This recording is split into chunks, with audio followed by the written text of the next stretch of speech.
spoiled our big announcement. Sorry, guys. Hello? Yeah, this is how we test audio. New Star Wars trailers. I think the trailer should have been 2.5 minutes of this view. Just that, and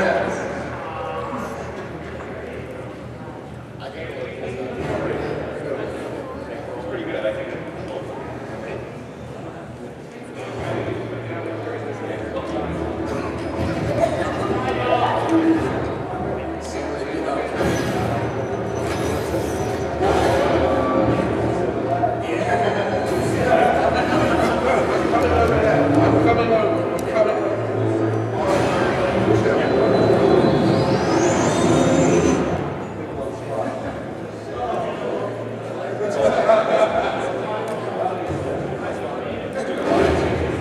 Watch it one more time. The dogs.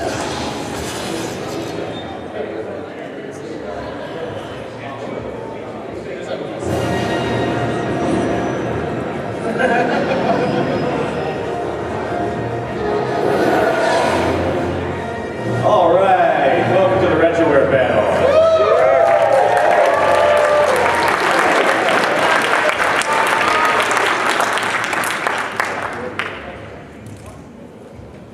We got a PowerPoint this year. Get ready. Prepare to be pulled out of your seats. This year's quarterlies were truly good. Get ready. All right, guys, thank you very much for coming out. I know it's Sunday, which means we have one more day left, and I don't know how many people are going to be here tomorrow, but we really appreciate you guys as fans coming out and being so supportive over the last, honestly, almost 8 years of Retroware TV. So, thanks again. We're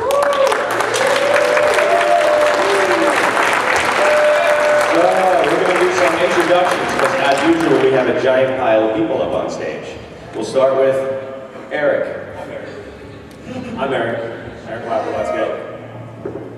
John DeLeo, Retroware, video game years. Drew, I'm from Clan the Grey Wolf and Retroware, and I do 60-bit gems, the way games work. Yeah. Hey guys, I'm Pixel Dan from Pixels and Plastic, video game commentaries, and a whole bunch of nerdy toy stuff. Hey guys, I'm Allie. I have this little YouTube show that is very tiny and I haven't posted in a long, long time. She's awesome. Make some videos. Make more videos. I'm Mike, I'm an editor on Video Game Years, and I'm also the creator and producer of Living in 8 Bits.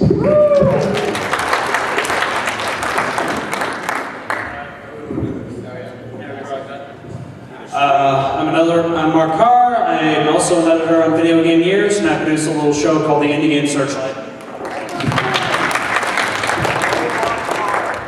I'm David, I do Centerology. My name is Michael Ponter, and I am part of Living in 8 Bits. James from Epic Game Music. I'm Adam, I'm a square painter, and my videos will be on the site very soon. Yes. John. I'm Triforce. I do My Life in Gaming with Corey Carlson, who's going to be here, but he had to fly out between last night and this morning to see his newborn son. Corey got his baby boy last I'm Mike Anthony. Hi, I'm back here. And I write Still Loading on the site, and I'm also the co-head of the articles on Retroware. I'm Jeremy Pierce. I write the column Gaming Futurist, and I'm also the co-editor of the articles on the site. Hello, I'm Pharrell Williams, and I wrote the song Happy. No, I'm Ben Cannon, and I do a little show called Port Center.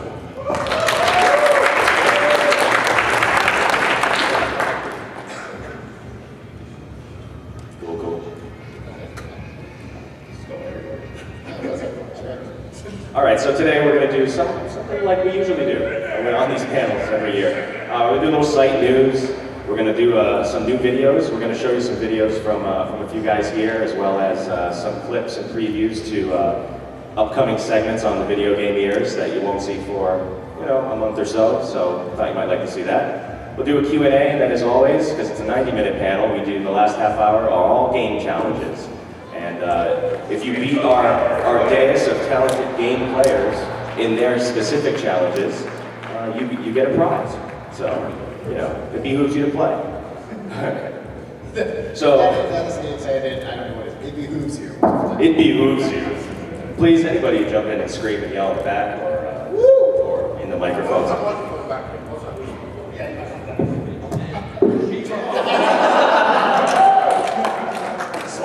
Worked out great. Anger. I'm going to be the one I'm supposed to say. Put that down. Jeremy! Well, so this year, like every year with Retroware, you know, some guys go and new guys arrive, and this year we've had quite a large crop of new people on the site, at least since MAGFest last year. So living in 8 bits, Michael Ponter here too. Indie Game Searchlight, Splash Wave. If you haven't watched Splash Wave, it's this fantastic game retrospective series. Unbelievable graphics and editing capability of these guys, and it's well done. You should check it out. The backlog with Joe Walker. Joe couldn't be here today, but he wishes he were. My Life in Gaming, of course. We just added our newest addition is Banjo Guy Ollie. Now this guy is pretty impressive. He does really crazy multi-layered banjo variations of game tunes, and the videos are hilarious to watch because you see every one of the layers being recorded simultaneously and layered over each other in the videos. You got to check it out. And of course, new articles. We have Consolation, super awesome reviews by Joe Retrovisions 20XX, and yeah, our guy over there writes Retrovision. Raise your hand. Nah. He's been doing some great articles about, you know, preserving and do-it-yourself fixes and cleans for gaming, and as well as just good, very intelligent look-backs at how what is retro, for example, and more in-depth into the hobby we all love. And of course, Pixelated Japan, who is Matt Papa. He's he actually is in Japan, so he gives some perspectives of gaming from an American expat. And this is a moment where I wanted to say special thanks for this year. Retroware has always been a user-based community, and over the last year it became obvious that user submissions were such a huge driving force for the site. And in the future it's also going to be what we focus on a lot. I mean, you guys provide so much wonderful content that makes Retroware new every day. And we, for the last year, haven't had a normal user submission interface, you know, upload your own videos. They're basically curated, and they're all curated by Jay Thomas. And I don't know if Jay's here, I can't see him, but he might be running around because he's doing a lot of stuff here at MAGFest, actually helping out. As you see, he's holding up his very special badge. But I also want to thank Jeremy and Michael. Like they said, they work on the articles, and they manage a team of writers, and they make sure things get on the site on time. And I want to say special thanks, because these guys don't get paid for this stuff. None of these guys get paid for this stuff. So, thank you very much. Round of applause.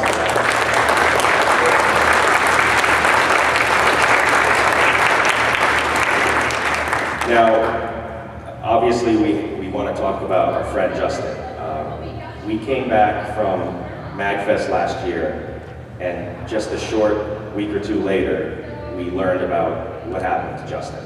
And it shocked us and it saddened us, and we had many conversations about what we should do and how we felt and how stunned we were, all in all. And he will always be a member of Retroware, and his show will always be in the menu, and he'll always be a part of us. And there's not much more I can say that hasn't been said by so many people, because it's all true. We were all friends with him, some closer than others, some knew him only in passing, some only saw him at conventions, but he touched all of us. He really, truly was a kind person. So if anyone else wants to say anything, please do. I mean, he was such a force on this panel. Whenever we did the game challenges, he was our play-by-play guy, and he was just perfect at it. And today we're not going to have a real play-by-play. You know, we'll all jump in. Dan, I'm sure, will jump in and help out, because he's got the good stage presence, just like Justin had. And It's big shoes to fill, though. Yeah. There's no way. so he's here with us, and some of us are wearing some yellow ribbons to support and keeping in mind throughout the course of the next hour. That's all I have to say about it. Well, thanks. Miss buddy. So the future of Retroware. That is not an optimistic picture. Well, before we can talk about the future, first off, we have to talk about the 2014 P&L statement. So sit back, this will be about 20 minutes of profit and losses and some revenue projections. No. Okay, the future is, what we're looking to do throughout the rest of 2015 and into 2016 is we're going to do a site rebuild. It needs it. Every 45 seconds, sites look old, and ours is about 4.5 minutes too old. So we need to do this as well as try to pursue more show partners. You know, this year we had a huge crop of new guys come on board, and it's been fantastic. We love Retroware for being a group that curates content from all over YouTube and all over the web, and we want to make sure that we keep doing that. Again, doing an improved user submission interface, a lot more focus on people out there who are making retro videos. 8 years ago when we started, there was a handful of people, and now there's 1 billion. And we love having those come in, and we want to take some of the burden off of Jay, even though I know he enjoys doing it so much, but you know, make it easier for you guys who submit. As you see, along with James and On Being Human, and now Banjo Guy Ollie, we want more music on the site. I mean, we love MAGFest, that keeps getting bigger. Gaming music is such a huge thing. Along with indie games, we want more indie game related content on the site, and we're going to pursue that. More writing, new writers, more writers, new articles, new takes on gaming. It's Gamergate, you know? I don't know anything about it, that's why I say it. And Retroware itself, our only original show really right now that we pursue is the video game years, and from Retroware productions, if you want to call it that, we'd like to pursue some new show ideas. But along with that, the video game years, we are on a little hiatus right now, but we're pushing through to the 1990s episodes. And all the production's done up to then, but we'll do more soon. Also, I wanted to take this time to make a quick announcement. One of the partners here, Dan's here with Stand Up Dan. He and a few guys, including Lance Cortez, we're going to start the Retro World Expo, and the first Retro World Expo is going to be on October 3rd, 2015. It's a one-day thing because we're not going to bite off more than we can chew first go at it. But it's in Wallingford, Connecticut at the Oakdale Theater. I was hoping that tickets would be available at this very moment, but we have a little interface issue, so keep following or start following because we don't have any followers. Follow Retro World Expo and you'll get some more information. It's going to be panels, it's going to be arcade rooms, games, very similar to what you see here, vendor floor. Not maybe as large at first, but it would be nice to have a place to do this kind of stuff in central Connecticut. It keeps growing in the New England area, the love of retro gaming, so. They're very excited about it in the next room. As you can. All right, so we're going to play some videos.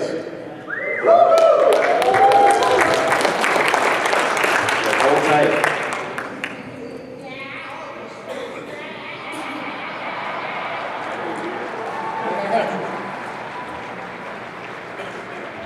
They're also going over their fourth quarter perspectives.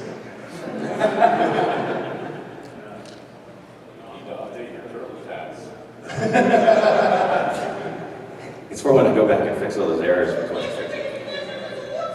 We're going to start with Mark Carr's video.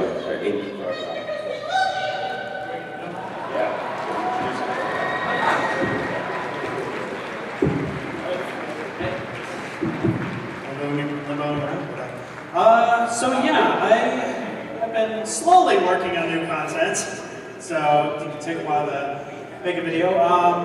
This is pretty much a preview of the new episode. It's about like half of it.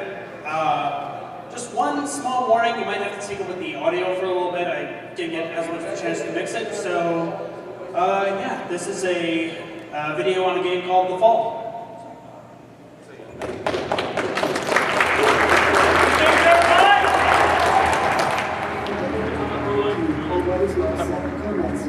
My intentions are peaceful. You should not be here. State your purpose. My function is to assist and protect the human pilot of this armored combat suit.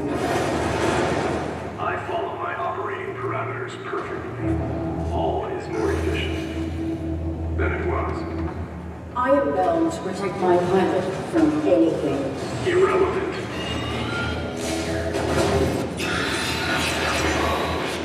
You have no jurisdiction over me.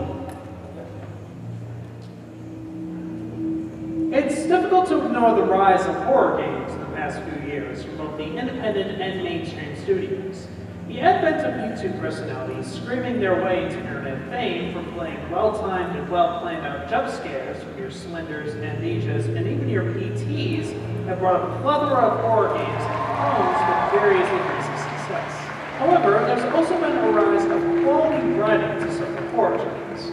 Developers have used the common tropes of the genre to express their own personal insecurities and to explore interesting stories. Sepulchre and Never-Ending Nightmares are perfect examples of this. One such example of quality storytelling used through the lens of dark hallways and frightening settings is an overlooked gem from earlier this year. Over the Moon's The Fall, the first game of the planned trilogy. The Fall is a passion project of Vancouver-based designer John Warner, a veteran of the industry, having worked on Company of Heroes, Dawn of War 2, as well as some smaller indie titles. He found inspiration from some games from when he was a kid, jumping up and down with excitement. With The Fall, I'm going back to my roots, to make a game that kid might jump up and down for again. He did a lot of the hard work for The Fall already, and then launched a Kickstarter at the end of October last year. The goal of the Kickstarter to raise funds for more graphical and audio polish, including a full voice cast and ports to home consoles. The game was successfully funded and then some, but only with enough money to port the game over to the Wii U. He and his team then finished the game in less than a year and released it on Steam on May 30th and then later to the Wii U on August 26th. The game received positive reviews, while a few mediocre scores in a sense stayed a bit under the radar. I suspect that the name The Fall, while appropriate to the storyline, was a bit of a generic title, possibly being confused with the Tarzan film of the same name. But I'm guessing the trailer and the look of the game made people think it was a cheap man's version of The Swapper. The Swapper had a very impressive visual style, and The Fall had a more minimalistic look with a similar control scheme and less eye-catching artwork. The fact that you're seeing it on this little program, you can imagine people missed out on something pretty cool. The story begins with a man in a spacesuit falling onto an alien planet. He's in critical condition and needs immediate medical attention, but get this. You don't play as the man in the suit, but the artificial intelligence controlling the suit called ARID, or ARID. Basic Mark 7 system access routed to ARID AI. Primary objective, save my pilot.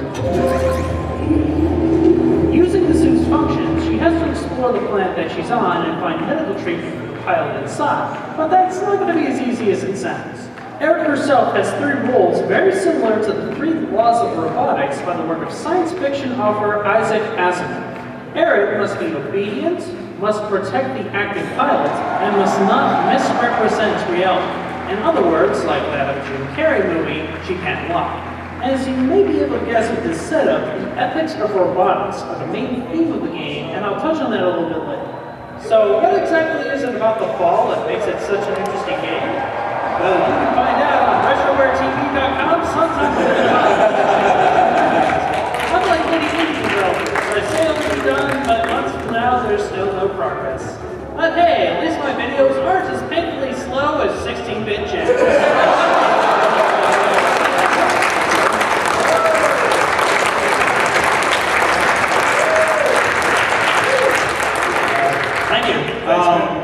Yeah, that was our rough cuts, and the sound quality, I guess, at the beginning was a bit soft, so yeah, thanks everyone for watching.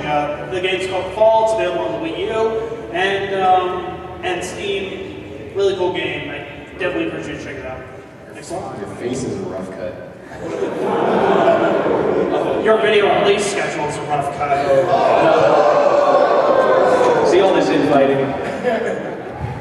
This is why you're on the left, guys. All right, let's pepper in some Video Game Years videos you haven't seen.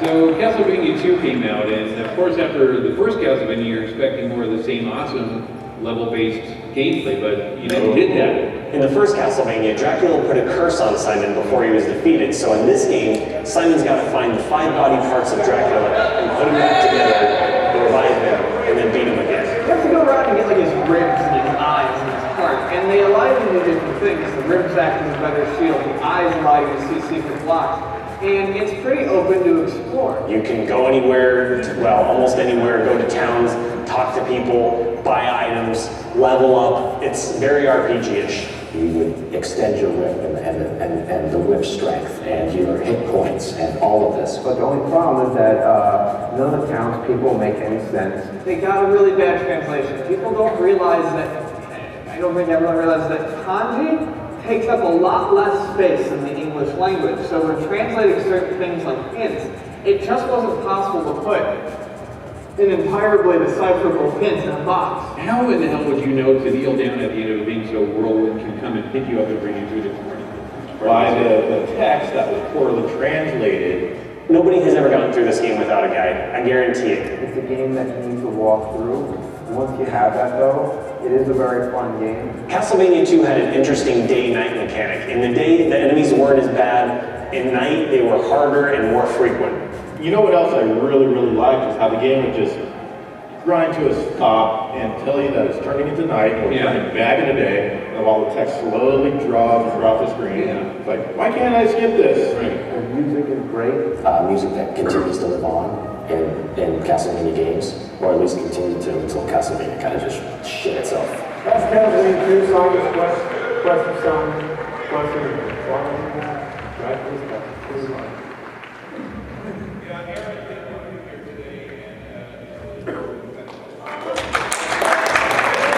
Holy freaking shit! MAGFest is the best video game ever made. No, not. All right, we've already talked about some bad licensed games. Let's talk about a great one. It seems like it'd be strange. I mean, yes, DuckTales was a popular show at the time, but why would it make such a great game? Capcom just nailed it ridiculously. He plays a geriatric duck that attacks people with a cane, eats ice cream to restore his health, and doesn't play pants. You can't make this stuff up. Right from the beginning, you can go to any level you want. It's just like the character select screen from Mega Man, so you can just skip levels. What made DuckTales interesting, from a gameplay perspective, was the very unique control scheme of the game, which was Scrooge McDuck's cane doubled as a pogo stick. Scrooge McDuck's cane is one of the coolest weapons in games. I mean, you can smack stuff, you can hit guys with it, you can jump on it like a pogo stick, you can pogo it up, and that's how I got through every level. I just pogo through everything. That's another Capcom game that just had amazing music. Every level had fantastic music. And people remember mostly that the Moon music, because a lot of times that's regarded as some of the best music on the entire console. It has that one song everyone's obsessed with. Everyone's obsessed with. There's a lot of great chiptune songs out there. That's not the only fucking chiptune song out there. This was like the cartoon on the NES. I mean, if it was the right tone, the right feel, the right wacky areas. There was connections to the series. You had Huey, Dewey, and Louie showing up. You had Launchpad taking you back to Duckburg if you wanted to drop off your money. And they also made an option where you could end the game with $0, because they said otherwise it would be very un-Scrooge-like. And it would kind of pave the way for other Capcom Disney games to follow. There's a reason why it was remade and re-released over 20 years later. It has a special place in people's hearts, and also is, frankly, a lot of fun still to play today. DuckTales, woo!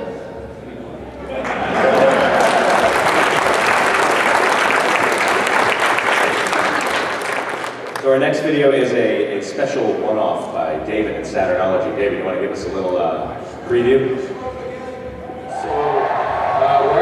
When I go to school, I have to do a bunch of little short films, and this was my final project. It's about 3 minutes. It's really dumb. So enjoy.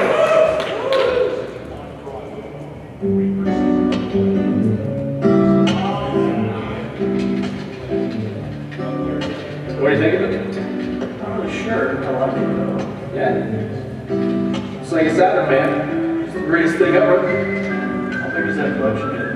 That's getting pretty big at this point. I think 170 games. Yeah. Do you have any idea how much this is? Each game is about between $1 and $20. Some of them about $50 each at some point. I'm gonna say gone over maybe $1,000 at this point. Hold up, $1,000? Yeah. Be right back. I gotta go.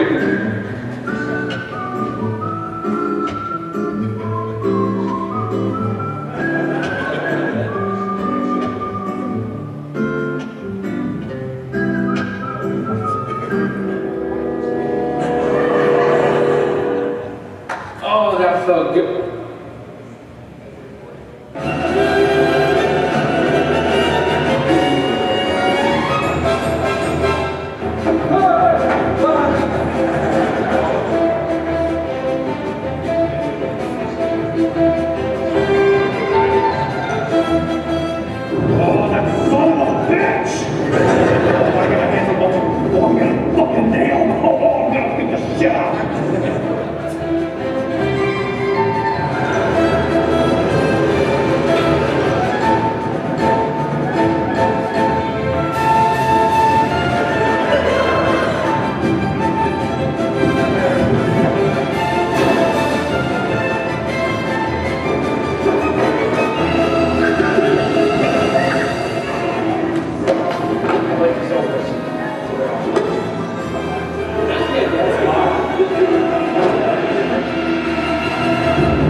I didn't realize how much I wanted to see Peter Jackson get smacked in the face with the Sega Saturn until I watched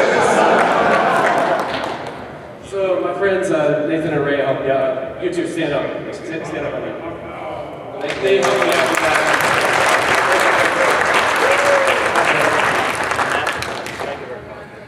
So also, for those who aren't familiar with this, Living in 8-Bits has a DVD available at our booth right now, and there it is. It also contains a really well-done and interesting documentary, and this is a trailer to that. And yeah, have a look.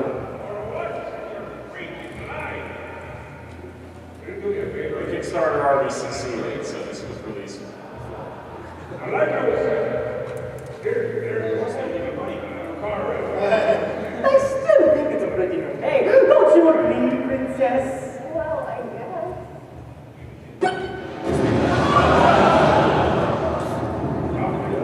We wanted to find a way to create this marriage between film and video games. It's a chance to break away from real life. I'm gonna do this for a little bit, and I wouldn't trade it for anything. Just constantly being able to meet people in film and say, oh, what have you done? It's like, oh, I got an awesome comedy series on YouTube, check it out.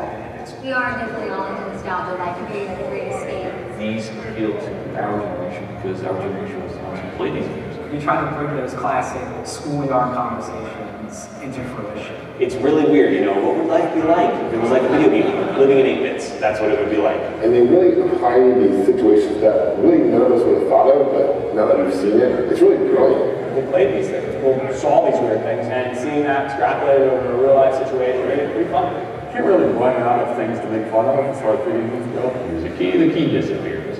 We accept that in video games. It's the dumbest thing ever. It's not how keys work. We didn't know how to get a medical degree. I remember having that conversation when I was a kid. I am frequently nostalgic for the days of old school video games. And here it was, in real life. I think it's whimsical, entertaining, it's definitely imaginative. We poke fun at the logic and the characters, but we still pay respects to them, why they're so great and memorable. For us to go back in time and say, no, we don't accept this premise, is funny. It's just something everyone's passionate about and comes together to work on this common project. When you watch them do their show, it's immediately recognizable that these are people that know what they're talking about. And the more ways that you can make fun of the games that you all grew up playing, the more different interpretations you could have, the better. Living in 8 bits is unique. What other web show out there is like that? There's a million different review shows. There's a million different Let's Play channels and shows out there online. How many living in 8 bits are there? I thought it was a really creative take on what was going on in the YouTube community at the time. Especially in the gaming and just online video space in general, there's just a lot of living in 8 bits is like, it looks so well done, but at the same time, the people bring it down to the real world. They come off as like one of us, another nerd like we are, regular people who are just doing the show because they love doing it. We really are best friends, and it's so much more than a web series.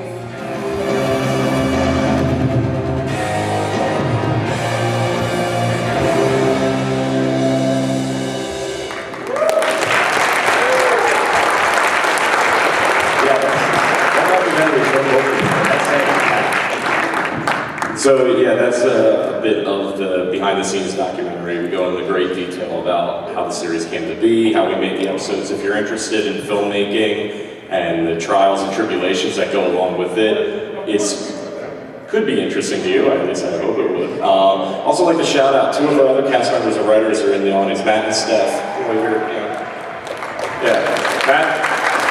Matt plays Luigi, also in our canon with the series, so they're here as well.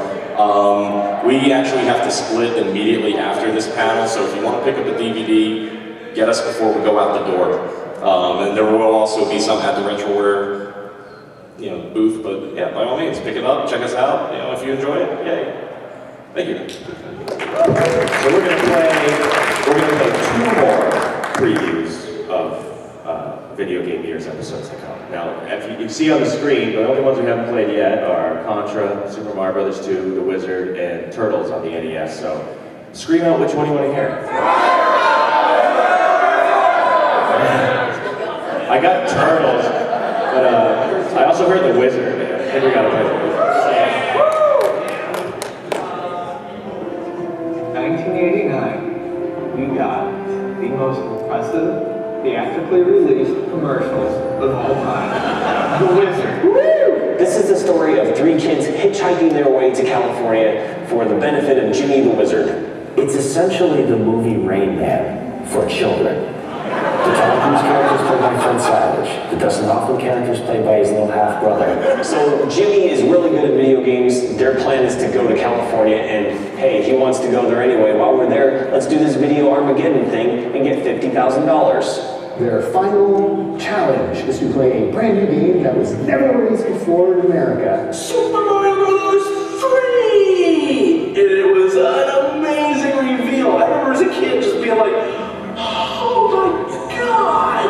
I love how nobody knows anything about Super Mario Bros. 3. They're all playing it for the first time, but they seem to know where the magical warp whistles are. There's a secret in the game, so watching The Wizard also let you know, hey, there's something I can do in this game when it comes out. The Wizard was the first time that I was aware of video games being in the mainstream. Despite the fact that it was an obvious attempt to cash in on the popularity of the Nintendo name, I always found it to be kind of a cute little kids road trip movie, which is exactly what it is. Everyone just watched it to see the video games, and there just weren't enough scenes with the video games. It was also commercial for the Nintendo World Championships, which would be the next year. What do you want? It's a movie about Nintendo.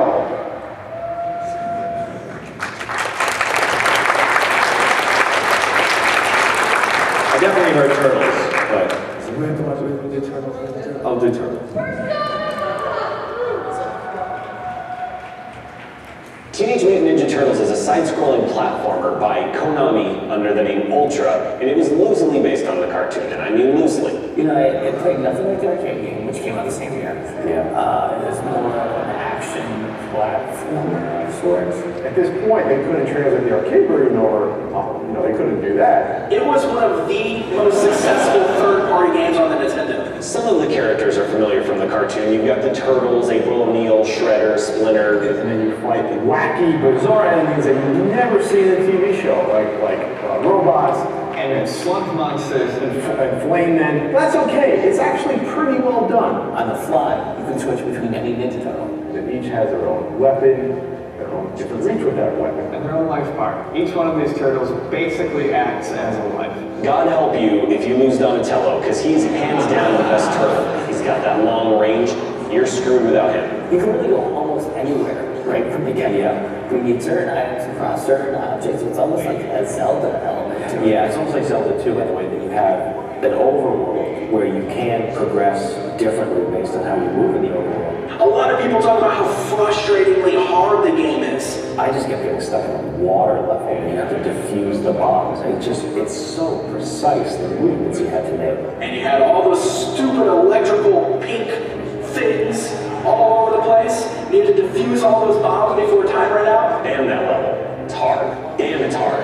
This is what you had, and you enjoyed it until you got to that last level with all the conveyor belts and missile heads flying at you. That's when you wanted to shut the game off. But up to that point, this was a fun game. This is an era of a lot of experimentation on the NES, and I can definitely appreciate what Konami is trying to do with Teenage Mutant Ninja Turtles on this. Ninja Turtles are my homeboys. Woo!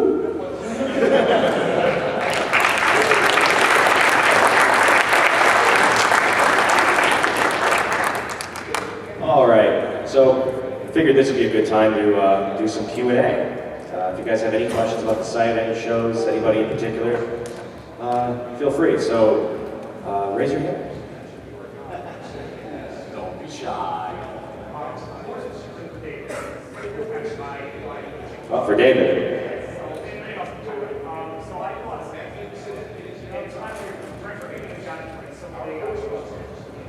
But it seems like there's still a really big even though I know the type of things I can feel, it's still surprising how that is how few like us are.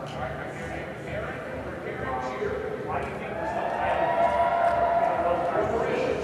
So the question is why, even with this proliferation of gaming channels on YouTube and stuff, why is Sega kind of playing second fiddle for Nintendo? The answer is Nintendo is superior in every way. Next question.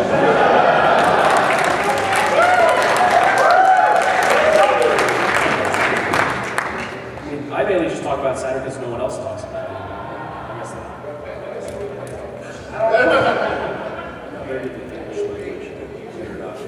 but I mainly just did it because no one else does it, and I feel like I just wanted to make a show that I want to watch and I want to look up that kind of stuff. And even though I only got an episode of 1 month or something like that, I still try to put as much information about those games as possible. So. Cool. Maybe it had something to do with Nintendo's massive chokehold over the market at the time. It said something about the state of the industry at that point that Sega had to specifically use Nintendo by name in their advertising against them to actually make some kind of an impression on people. Nintendo didn't have to do that because it was so much in people's consciousness. That's just how it went. Cool. Sega's awesome. Next question. No questions. Oh, right there. You, sir.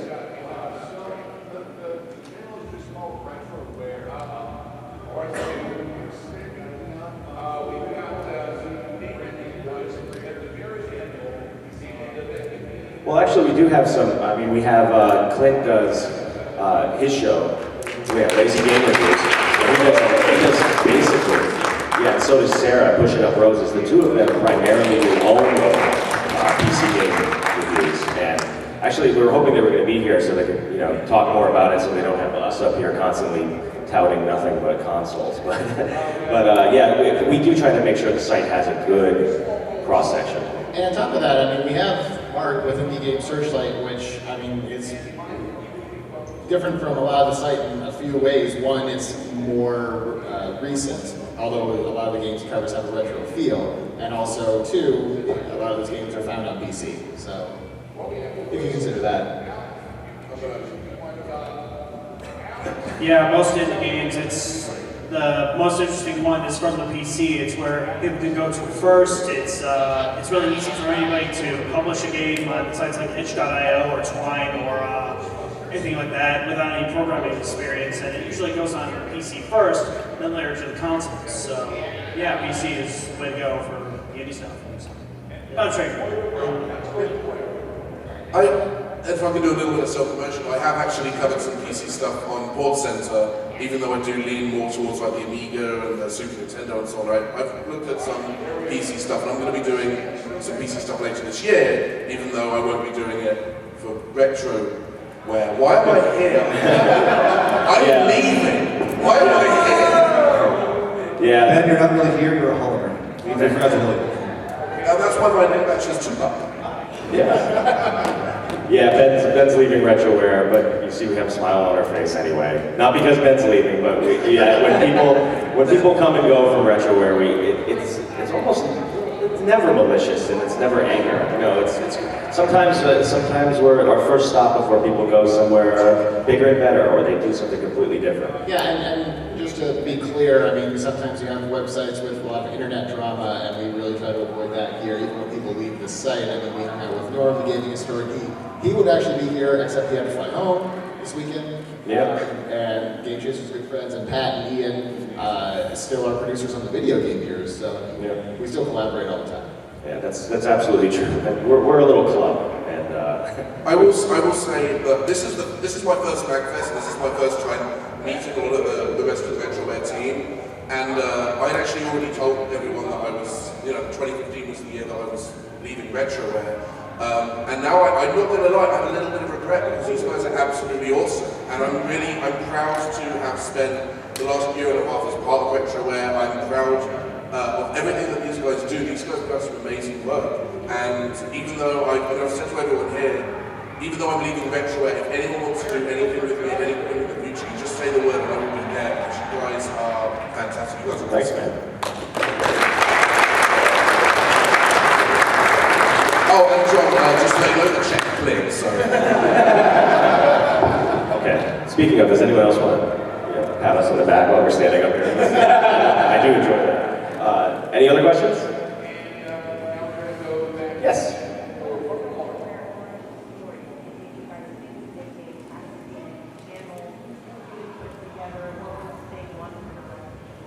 Okay, yeah, well, what is basically the origin story of Retroware? Now, I know all of us here have different ones for why, we all started, and I'll just say, I mean, we'll pass it over to you guys too, just say what made you start, but it was about, it was the end of 2006, and Lance Cortez and I both worked at the History Channel, and we worked in television, but we weren't doing what we wanted to do in television. We were doing a lot more administrative production work, and we weren't making things as much as we wanted to. We were in our early mid-20s, and it was all right, but at the same time, we wanted to do something more meaty. And the both of us had loved collecting old games, loved collecting and playing old games and the history behind them. I came from an RPG mindset and an adventure game mindset. He came from a fighting game mindset, but we both wanted to do something. And we loved Angry Video Game Nerd. Or Angry Nintendo Nerd, as he was early on. And we loved his take on it. We saw that there was an audience, and we said, well, we want to make a television show version of this, where we have individual segments doing reviews, but do the serious take.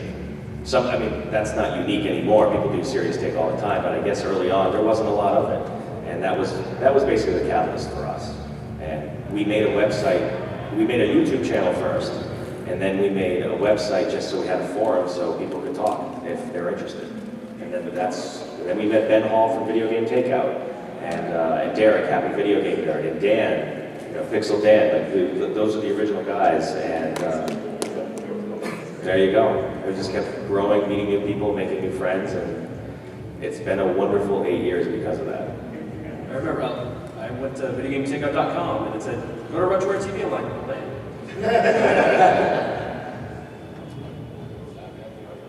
That's the Retroware story. Anyone else want to share their origin story?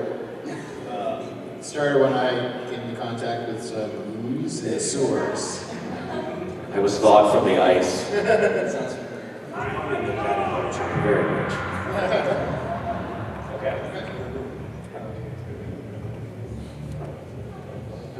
Oh, there's a question. So basically, Drew is saying that he is the thing. I don't know, was it Michelangelo or the thing? gotta tell him.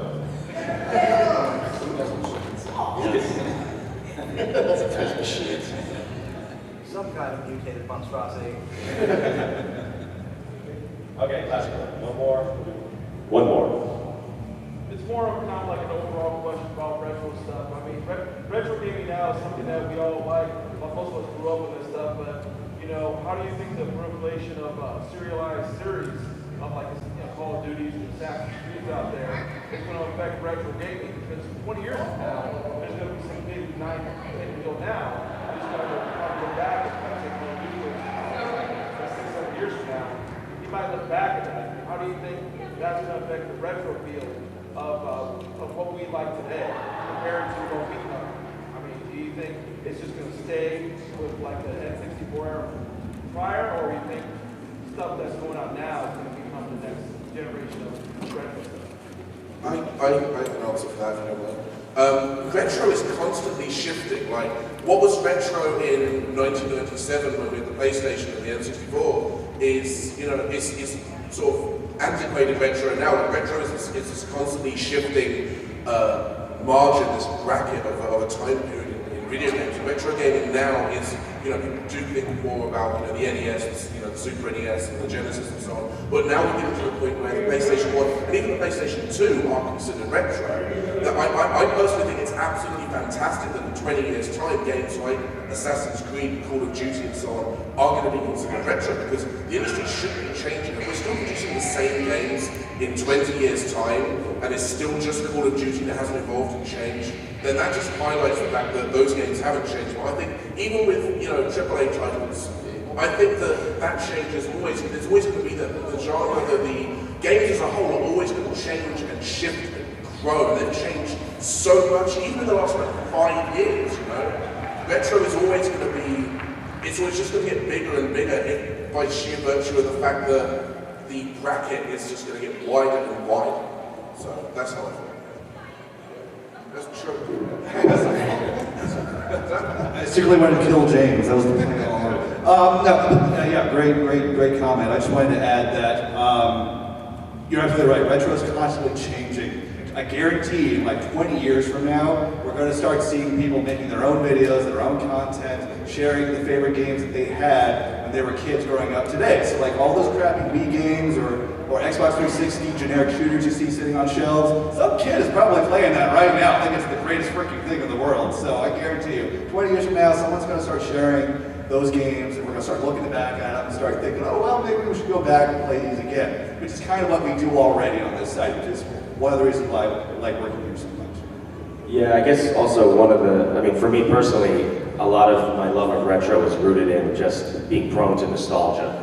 I love thinking back to a time period when it was, you know, childhood innocence and hanging around and, you know, playing in the yard, but then coming inside and playing a video game and just that feeling. I don't even think the game matters. It was just trying to capture that essence, and I mean, Christ, we made a site because of that. And I'd say, so for me personally, I can see my son, he's 3 years old, and he plays a lot of iOS games on an iPad. And I was afraid he'd never know how to use a controller or a joystick. So he might be nostalgic for some of that crap. So. Use your hands, that's a baby's toy. I just wanted to add, Jonathan has some really good articles that kind of analyze, well, what is retro, where is it going, how will be defined in depth on his series, which is Retrovision. You should really check them out if you want to read. He has some really good ideas and really well put out there. Yeah, even everything from the aesthetics of what is retro to content. I also wanted to add, if you want to, I think a good way to kind of get a gauge of what it's going to be like, look at movies and TV. Because movies from the 30s, you know, they're still classics, they're still great. Citizen Kane's still great. People still watch The Wizard of Oz for the first time. It's timeless, and a lot of these games are timeless. And now you look at TV. When I grew up, TV Land was The Addams Family, The Munsters, I Love Lucy. Now TV Land is like Home Improvement and, you know, and shows from the 90s that we grew up with. But that doesn't, you know, that's down retro to those people, but the things that came before it are still timeless, and people still watch it and love it and appreciate it. So it'll always be there, but just adding to the collection. And that's how I see it. Yeah, I mean, what was it about 2 weeks ago, I tweeted something out. I downloaded the cave shooter Doronpachi on an iOS device, and my kid was playing it, and it's this fantastic Japanese shmup.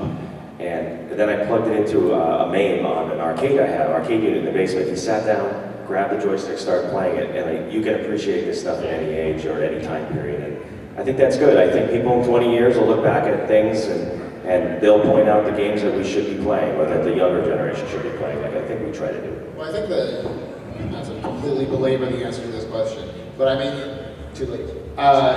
Most of us, I believe, are of the age where we probably grew up. Our first system was around the NES or so, maybe even Super Nintendo-ish, or Genesis, whatever.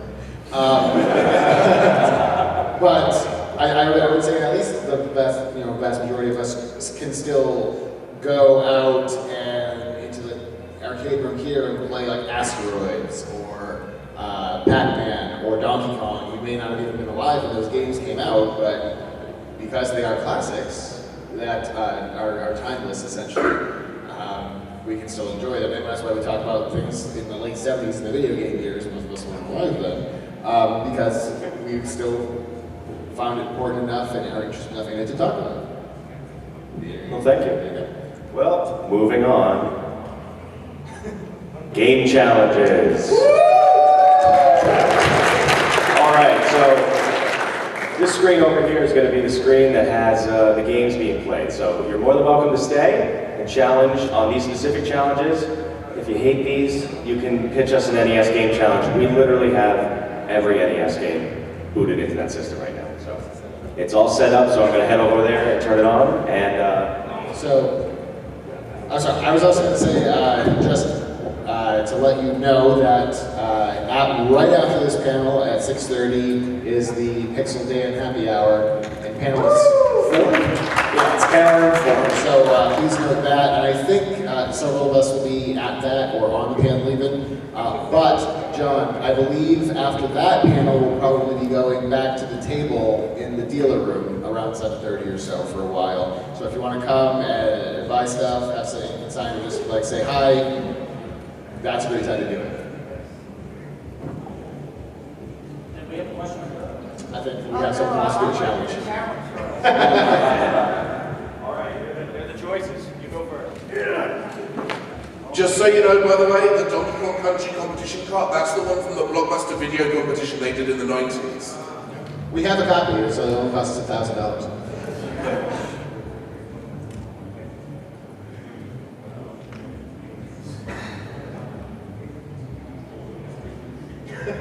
TikTok, Clarice. Pixel game. You know what time it is? We can hype it up. Oh my gosh. Time for the wrestling match. This guy wants to fight me. I'm not gonna fight you. How about the Super Bowl? Why don't we fight in Bomberman?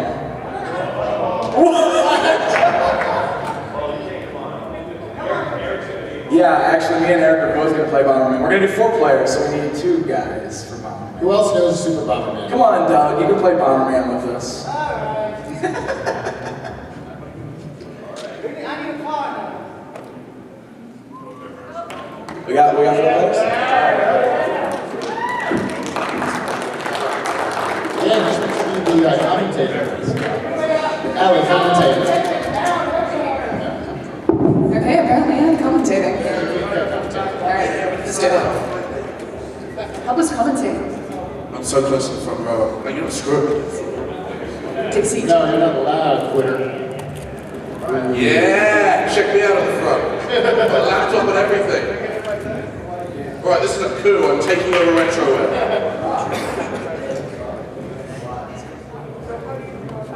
So wait, is this Super Bomberman or Bomberman? Super Bomberman. So this is a game by Hudson. It involves bombs and men, and they're super. This came with a super multi-tap, which allowed you to play with more than 2 people on Super Nintendo games, actually up to 5. Super Bomberman 1 and 2 support up to 4 players, I think 3, 4, and 5, which I believe are only released in Japan, go all the way up to 5 players.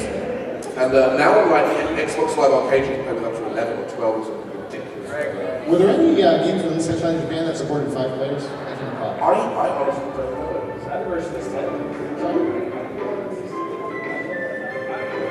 Oh, I was thinking of Super Nintendo, I'm sorry. And I know that Secret of Mana was a 3-player game. They've selected Battle Road.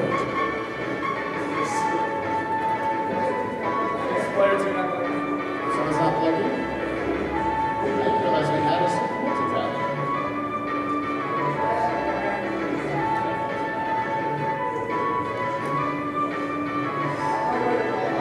Fun fact, this music was composed by Michael Jackson.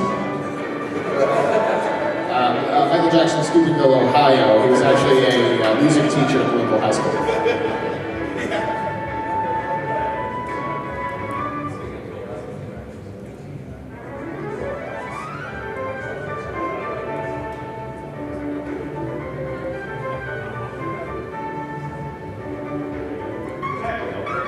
They've selected Battle Mode. There we go.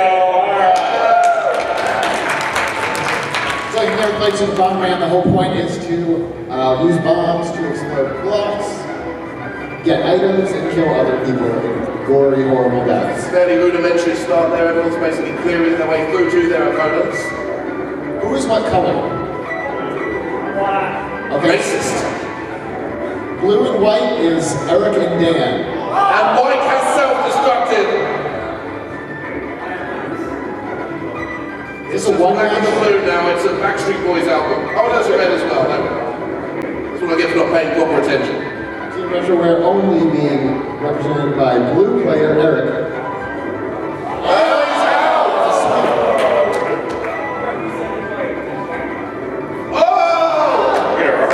This is a team.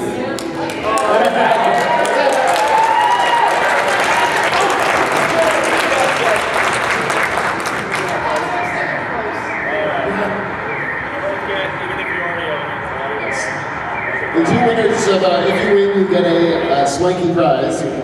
Tonight being, of course, Volume 1 of the Video Game Years on DVD. Congratulations! Alright, what's the challenge to? John, pick something. Oh! David from Satinology has been challenged. They have chosen to play one-on-one basketball. Don't pick the Knicks. So what is Sanrio World Smash Ball, one-on-one game.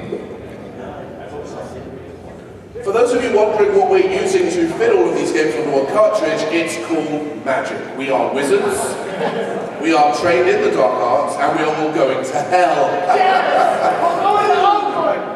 Same place, sure. Yeah, it's fun fact, man. Yay! Why do I feel like we're like two guys from dodgeball? Didn't you put the, hey John, didn't you put the other file in the hash folder?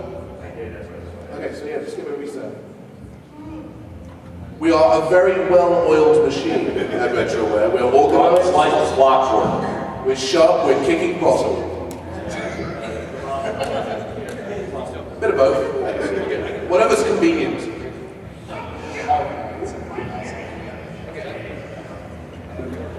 I like that the SNES Power Pack logo, it does rather imply that inserting the cartridge into the console will electrocute.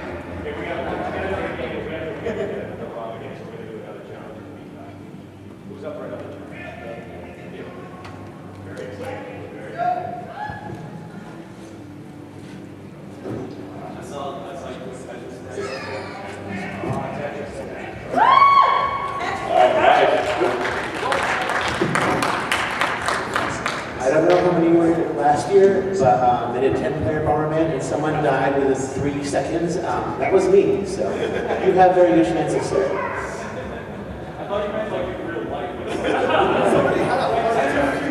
Wait, wasn't that a movie starring Jerome Butler? No, he's someone else.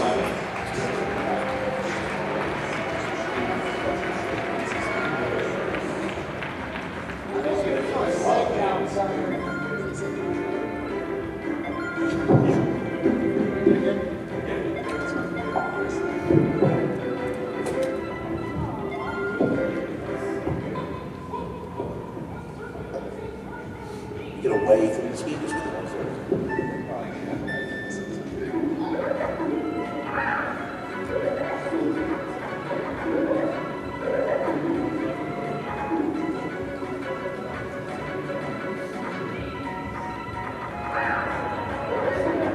Mike, are you on the right or the left?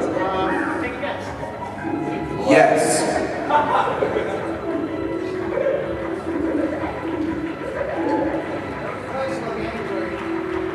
Everything's happening too quickly for me to really comment on it. But the left side is lost, gone, out. Dunzo.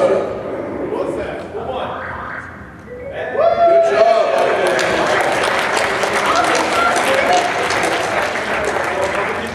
Retroware, we talk about old games, but we're terrible at them.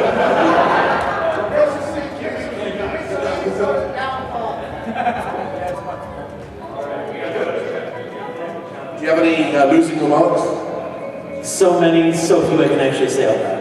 That's probably fine. This is a family show.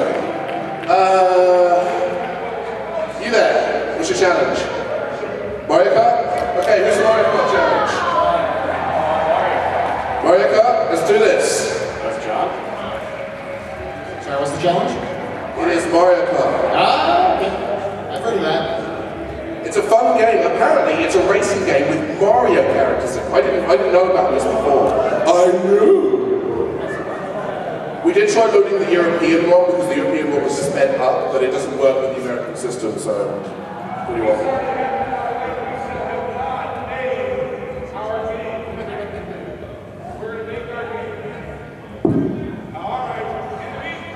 You guys enjoying the show so far? What a bunch of lies. So, two guys walk into the bar and the third one dies. The European one doesn't work. Okay, we are good. I only know 3 jokes.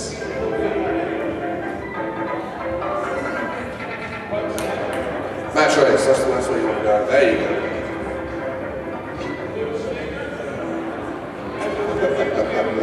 I love how push B is just sitting there in the sky randomly for.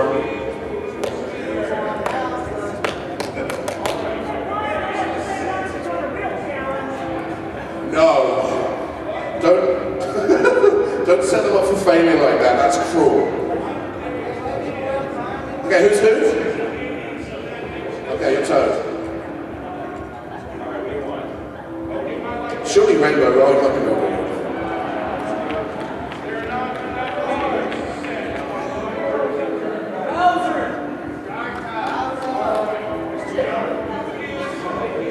Bowser's Castle. They haven't unlocked Rainbow Road on this ROM. We haven't done it yet. Yeah, I know, we're saying. And here we go.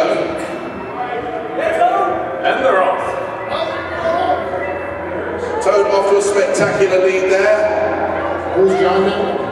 John is the Koopa Trooper, I believe. There we go. John's on the top of the Koopa Trooper. Lagging behind. A disappointing performance from the head of Retroware. Oh! I do believe that John has not won a Retro Challenge in about 4 years or so. Do you play video games? And our competitor has been smushed, both one and knocked down. John may actually be in with a chance to catch up there.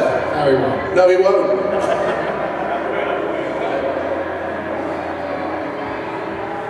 There's not really a lot to talk about here other than the fact that John is a dismal failure. I can say things, I'm leaving. He can't fire me. And this is why we don't do Let's Plays.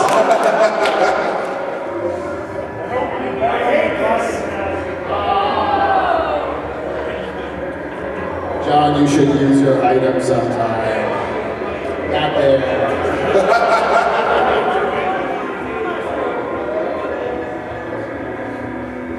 Lap 4 now for Toad.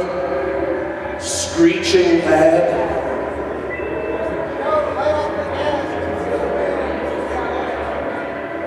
John really offering very little in the way of an actual contest. These challenges really, it's more just humble us into submission.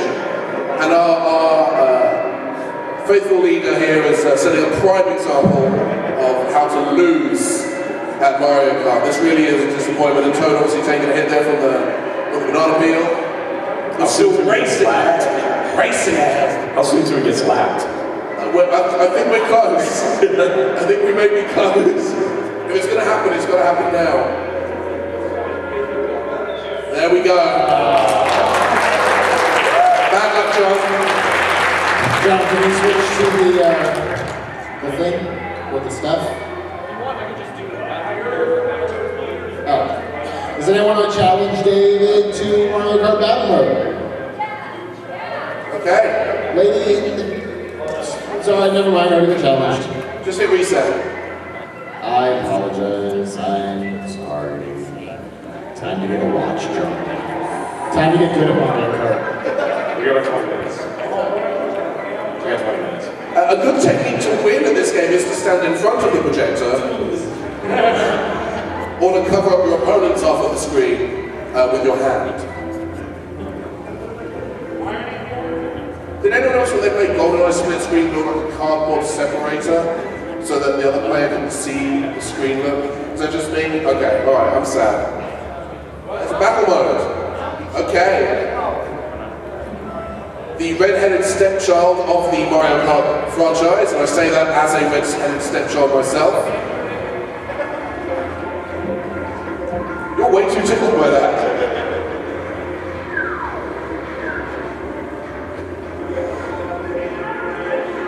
They are just driving around aimlessly, which is what I do on the streets of Los Angeles myself, so this is fine. I recognize this as an acceptable technique.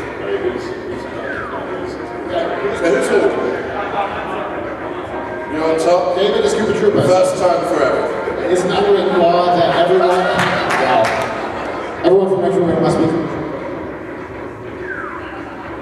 It's actually written into our contracts. We have to play as a Koopa Troopa. I don't know anyone who's chosen the Koopa Troopa by choice before. This is a first, I think.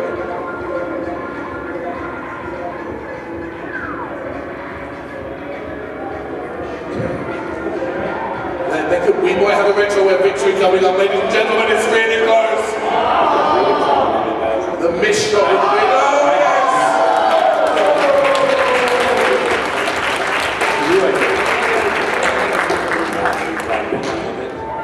is a very close call there. Okay, the real question is, who is man enough to challenge me in Back to the Future at NES? Oh, clearly it's the Donkey Kong Country thing. Alright. Back to the Future? Alrighty. Yeah, if someone really tired puts their arms up, we're probably not going to chew like, oh, no, why not? I've got a couple minutes to kill. So just to be clear, the challenge is the most points on the first level. If you lose a life, then that's where you end. Did anyone here play the Telltale Back to the Future games? Yes. I thought they were quite good. I did think it was kind of cool releasing them on the Wii. That's not the one system that Michael J. Fox would not have been able to play them on.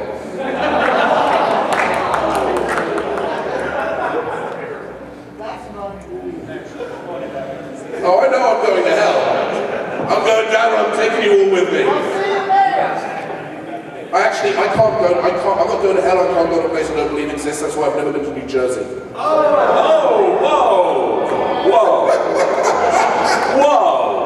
I'm not saying it's a bad place, I'm just saying I don't believe it's real. Oh, you're lucky I like you. No, actually, I legitimately have friends and family in the UK who do not believe that Las Vegas is a place that exists. They think it's a big movie set, and I guess in fairness they're not really wrong. Oh, it's just that it's...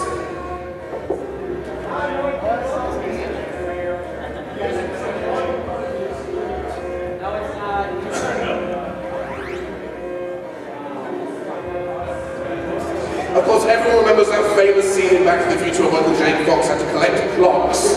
So, James, where's the epic game music for this? Yeah, that's not happening.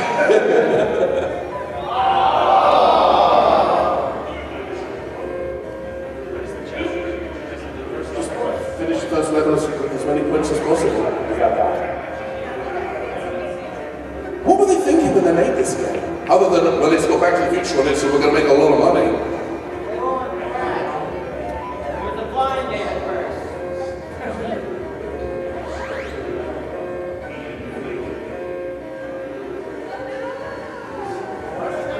This totally looks like 1955. Very difficult.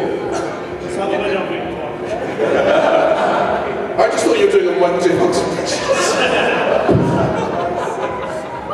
It's so worse. What did Michael J. Fox do to you? He knows what he did. Alright, so that's, what's the score? 14-40, okay, let's hit the reset. Don't screw up, Joey. Beam Software seemed very proud of the fact that they made this one.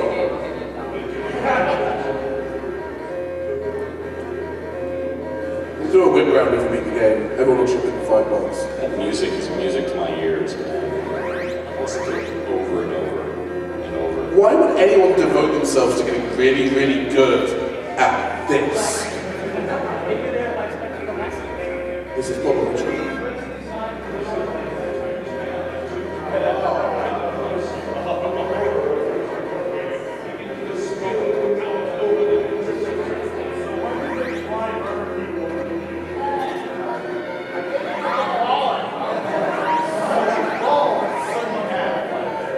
Well, at least two.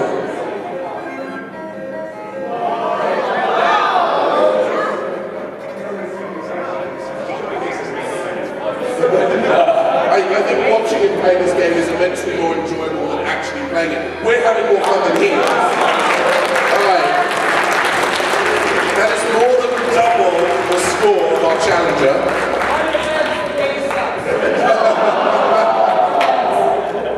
Alright, who else? How much time we got left? We've probably got time for one more. This gentleman here at the front. Super Bomberman, okay. So Super Bomberman 2 versus Eric is what we've got.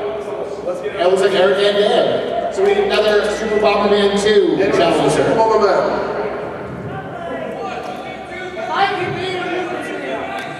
Go for it, hop on in. So to explain why I'm good at Back to the Future on the NES, when I got my NES on top of the Super Mario Bros. Of course, I had 3 other games. There was Back to the Future, there was Ghostbusters, and there was Jaws. So you had a really rough childhood. I'm so sorry. Explains a lot. I had Back to the Future 2 for the Amiga, which is not that much better, but at least it was playable. I had 2 and 3. I didn't even have the original. I had 2 and 3. Back to the Future 2 and 3 on the NES is absolute garbage. Oh, yeah. Oh, that's garbage, but you're okay with the first one. That's alright, that's acceptable to you. That's awesome. Oh, ish. People worked on these outros, and they released it with a clear conscience. So,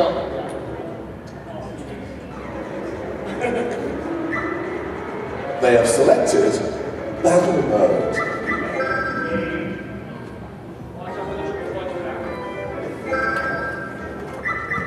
Oh, the bottom tap's not plugged in again. It's John, you need your help in moment time. Oh, there we go, we're good. Is there a way to make them teams or no? Isn't there a way to make them teams or no? There we go. So who's what color? Racist. That's all I care about. Eric, Dan, what colors are you? White. Red and white, Eric and Dan. Those are the Retroware colours. You might think it was planned, but it wasn't, because we didn't plan any of this. I know Eric Pretty close quarters there.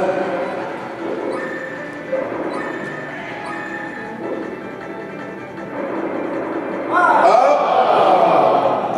We are 1 down, 3 to go. Nice job killing your teammate, Eric. Oh! Double whammy! Who was the blue? It was blue. It's blue. Oh, yes. Wait, who was the blue? There we go. Our original challenger, ladies and gentlemen.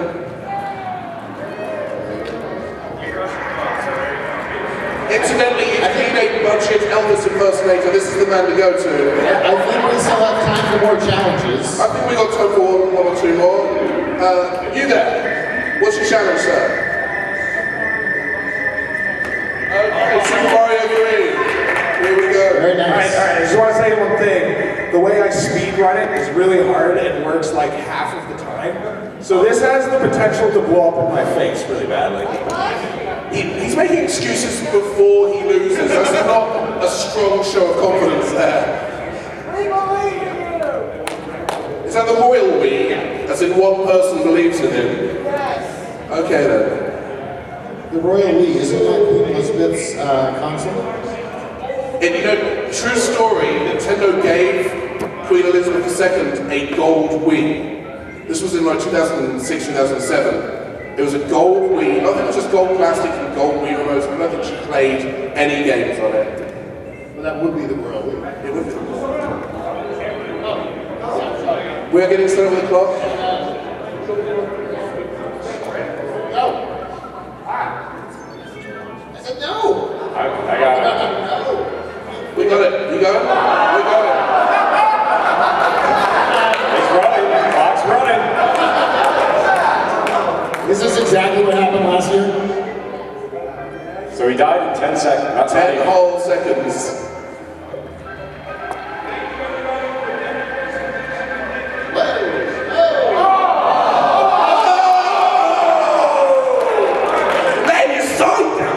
It's all right, everyone has performance anxiety. I can't do it when people are watching. I wouldn't expect that from a man in a pink hat. It's a sexy pink It's a very sexy pink hat.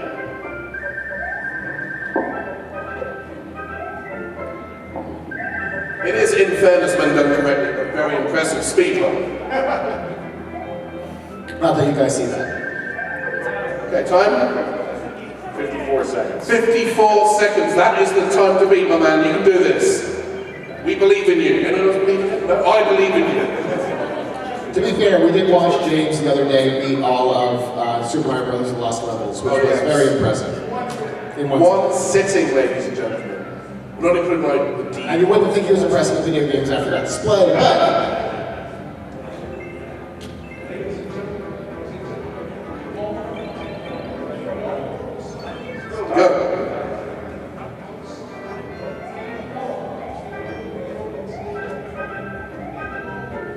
slow and steady is the race.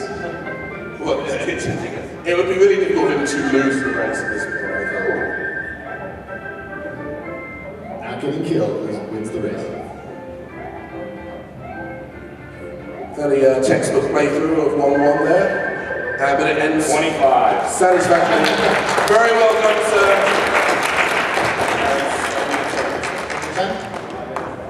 Yeah, let's do another one.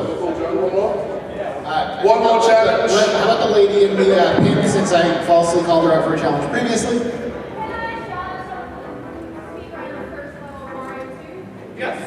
Okay. Jeremy, here's the challenge. Alright, is that Mario All Stars? All Stars or NES? Doesn't matter? Okay. We're just going to switch the games over unnecessarily. So this is a speed run of the first level of Super Mario Bros. 2, otherwise known as Doki Doki Panic. There's your history. Oh, I thought it was Super Mario 2. No, 2.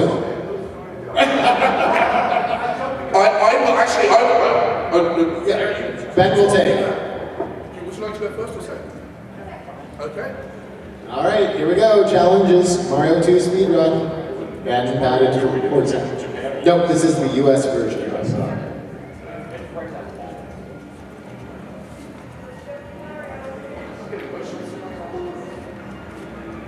Hey, they're playing our trailer next game. They're in Star Wars too.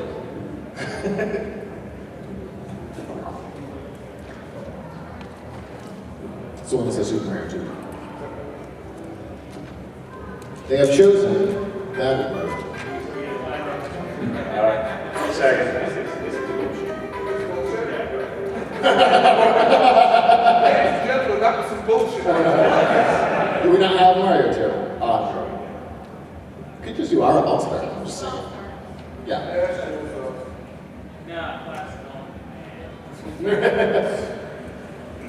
Well, apparently, Wait, wasn't working. it was some sort of ROM hack. Even better. Mario's a giant penis or something like that. Did I say that out loud? No. Good.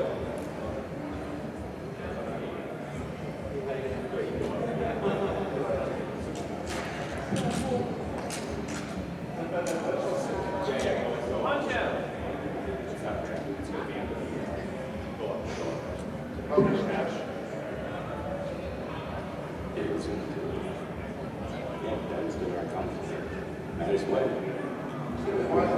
Yeah, I was gonna say, I'll take your play. That's why I don't do that.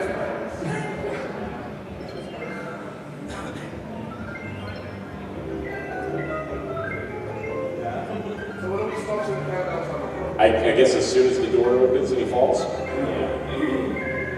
Choosing Luigi. Ben making the first mistake, not picking Peach. Or Toad. Start. Got it.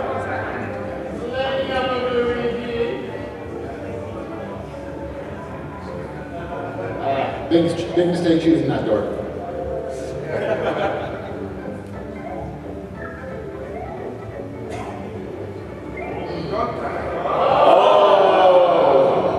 We have an Epic James level version failure in the making here. Oh, he's taking the shortcut. All right. Nice. He's taking the meat. Yeah.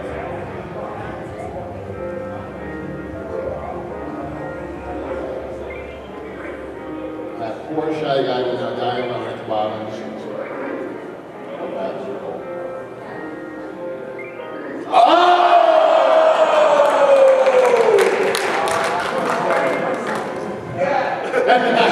That was my plan all along. Yes. Look, you're going to get a free DVD out of this, look.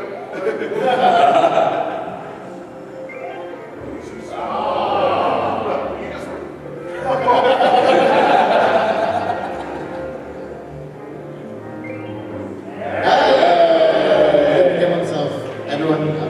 Thanks. I like being shit, but not accidentally killing myself.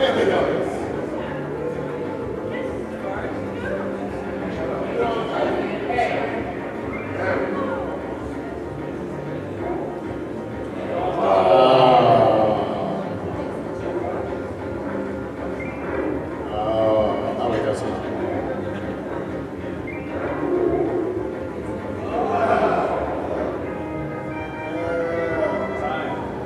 1 minute 53 seconds.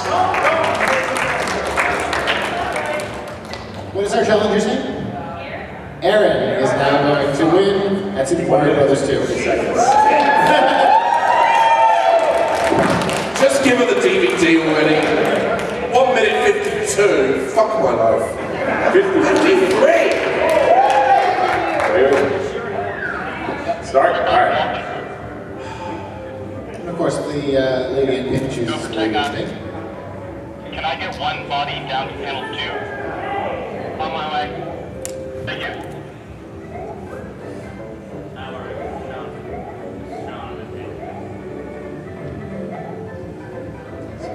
Our commentator is seriously silent. Am I really? I wonder why. Oh, look at that. Look at those moves. Show me a move. You know, I legitimately, I forget that Peach can float. Yeah, I know. I'm not saying I'm a smart man. Don't let the accent fool you.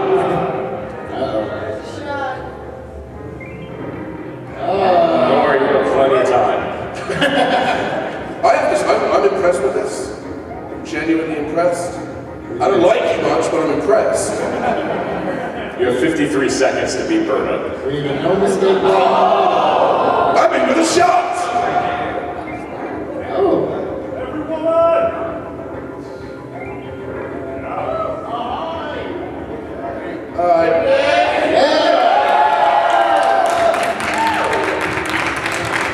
Time. 1 minute 21 seconds. seconds.